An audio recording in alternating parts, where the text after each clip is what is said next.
Masih dalam Telisik Hukum, kita kembali ke Bung Argo. Bung Argo, bagaimana kita bisa mencermati sebuah postingan, kemudian kita bisa menyimpulkan bahwa postingan ini menyinggung kita, merendahkan kita, tapi kita bingung. Apa yang bisa dijadikan alat bukti dari postingan tersebut? Ada tips nggak bagaimana melihat bahwa itu bisa menjadikan alat bukti? Gitu? Iya, pertama jadi kan ada dua hal sebetulnya ya. Ketika dia menghina dalam konteks mengkomentari status kita, atau dia menghina dalam konteks membuat status sendiri terpisah dalam sosial medianya dia. Oke. Yang mudah mungkin ketika dia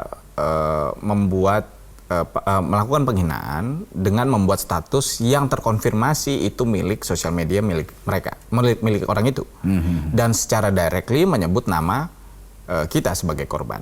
Itu akan sangat mudah mungkin. Nah, cukuplah dengan mengcapture, men-screenshot status sosial media itu, lalu menjadikan bahan laporan. Tapi sebelum laporan, tadi yang seperti saya katakan, penting untuk bagi si korban mengklarifikasi dulu, melakukan somasi, peringatan kepada si pelaku untuk mempertanyakan apa maksud dari Anda membuat status seperti ini. Apakah ditujukan ke saya? Atau kalau sudah jelas ditunjukkan ke kita, ditanyakan langsung state pernyataan Anda menyudutkan dan mengangkat harkat martabat saya membutuhkan permohonan maaf dari Anda dan mencabut status tersebut.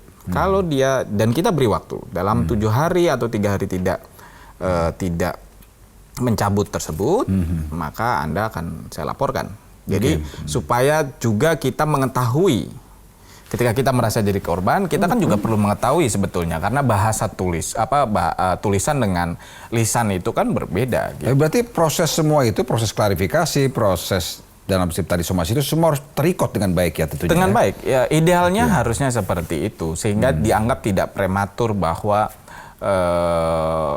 kok apa-apa langsung lapor gitu kan, karena akan sangat disayangkan ketika dalam proses penyelidikan ternyata maksud dia sudah menjelaskan maksud dan tujuannya begini seperti ini, kan tentu kita juga sebagai kita sebetulnya ketika melapor juga harus mempertanyakan diri sendiri kita, apakah harkat dan martabat kita sudah sepadan dengan hukuman yang akan didapatkan oleh orang lain. Misalnya ini balik lagi ke subjektif kita ya. Kita dikatakanlah bodoh lah sama orang. Orang bisa kena? Bisa. Ancamannya 4 tahun. Apakah sepadan hanya karena dia mengatakan kita bodoh, terus dia terancam 4 tahun. Saya ambil contoh sampel. Ada beberapa misalnya artis-artis populer yang sebetulnya menikmati dibully seperti itu, mendapatkan penghinaan seperti itu. Mereka menikmati itu dan malah mendapatkan feedback keuntungan dari konteks penghinaan tersebut. Jadi balik lagi ke konsep hukum pidana, harus dipahami juga oleh masyarakat semua, pidana itu adalah last resort. Gitu. Tidak baik juga apa-apa langsung melakukan laporan pidana, karena memang sebetulnya struktur pasal 27 itu mudah sekali untuk bisa menjerat seseorang. Cukuplah dia mentransmisikan, menyebarkan dan segala macam muatan-muatan penghinaan, kita bisa membuktikan penghinaan dan itu disebarkan, itu cukup saja. Tapi balik lagi memang butuh kedewasaan dari kita yang menjadi korban. Apakah itu sepadan gitu ya. Kita mempertanyakan kalau menurut sepadan ya silakan saja. Tapi kan tentunya dalam konteks masyarakat lebih banyak kontraproduktifnya ketika kita menjadi pelapor. Ini ada penelpon, kita akan coba sapa ya. Halo, selamat malam. Dengan siapa nih Bu? Dengan Ibu Evi. Ibu Evi. Iya. Ibu Evi, apa yang kita mau di-share ke kita? Di sini ada Bung Argo dari BPH, BPH dari Pradi, dari Divisi Advokasi dan Campaign ya. Oh iya. Silakan, Bu. Iya, yang mau aku tanya step-step terkecilnya dulu deh, yang termudah. Step-step yang mesti kita lakuin tuh apa kalau anak kita dibully di Instagram, dikatain banci lah apa gitu. Terus kalau di sekolah juga sama, dibully juga. Tapi respon dari orang tua murid, guru itu sepertinya kayak hal yang biasa gitu. Jadi Itu kayak sudah berjalan berlangsung berapa lama Bu Evi? udah dari setahun yang lalu sih, udah lama. Oke, baik. Jadi dia malas-malasan sekolah. Oke, Takut. oke, silakan ditanggapi, Bung Ardu. Iya, Bu Evi, terima kasih. Jadi kalau ditanyakan sebetulnya step-step apa, Ibu sudah melakukan itu sebetulnya. Perlu melakukan klarifikasi. Perlu melakukan klarifikasi kepada si pelaku atau orang tua pelaku, karena mengingat sebetulnya ini anak, memang orang tua pelaku yang menjadi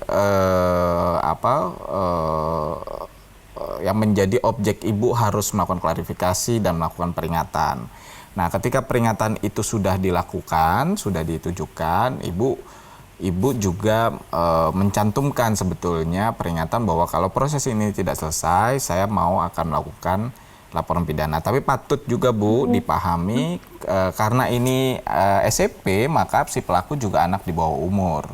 Nah, kalau anak di bawah umur itu dalam konteks ini tentu ada pengecualian.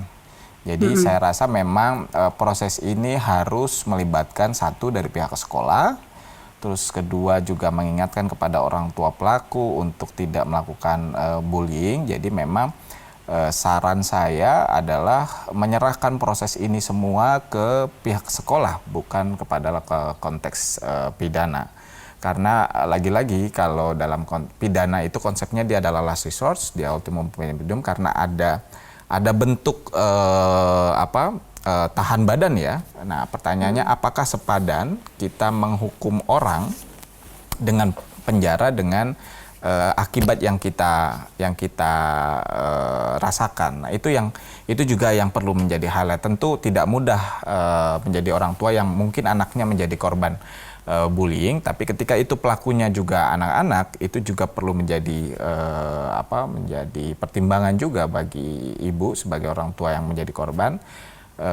Apakah si anak pelaku itu mendapatkan hukuman yang sepadan, misalnya apakah itu penjara dan segala macam. Jadi saya rasa proses awalnya sudah benar ibu memperingati kepada orang tua korban, lalu meminta sekolah untuk melakukan mediasi, proses penjelasan. Ketika proses mediasi itu tidak berjalan, mungkin ibu menekan ke pihak sekolah untuk bisa memberikan sanksi kepada si pelaku. Ya. Jadi medianya bukan laporan polisi, tapi meminta ke sekolahan, pihak sekolah untuk memberikan sanksi kepada si pelaku. Bila tidak juga dilakukan, dalam arti ada upah dari pihak sekolah, itu gimana tuh? Ya, itu baru. Itu upaya terakhirnya baru upaya pidana. terakhir, ya. Tapi proses-proses ini haruslah dilakukan karena SMP itu berarti kan masih 15 tahun, 14 tahun itu kan tidak bisa pidana ya dalam konteks karena dia masih anak-anak ya. Paling kalaupun ini dia masuknya ke bimbingan. Gitu. Jadi kurang lebih begitu Bu Evi. Oke. Ada lagi Bu Evi? Oh, udah itu aja sih, udah. Baik. Mudah-mudahan kasusnya bisa segera terselesaikan Bu ya. Ibu bisa mengkomunikasikan dengan baik ke pihak sekolah maupun ke orang tua si pelaku bullying itu Bu ya. Oke, siap. Baik, terima kasih Bu Evi. Ya, ini menarik. Artinya memang belum banyak masyarakat yang belum paham betul alurnya ya. Karena mungkin selama ini kita hanya melihat di media bagaimana si artis, si tokoh mensomasi atau menggugat seseorang ataupun lembaga kaitan dengan cyberbullying atau hate speech. Kita akan bahas lebih lanjut lagi masih soal cyberbullying, Bung Argo, terutama apa yang harus kita perbaiki dalam konteks perspektif atau peradilan hukum yang sedang berjalan terkait cyberbullying ini ya. Dan pemirsa Televisi Hukum, kami akan segera kembali dengan pembahasan lebih dalam lagi, tentunya mungkin dengan beberapa kesimpulan terakhir tentang apa yang harus kita cermati, yang harus kita perbaiki dalam ranah hukum di balik maraknya cyberbullying di negara ini. Kami segera kembali.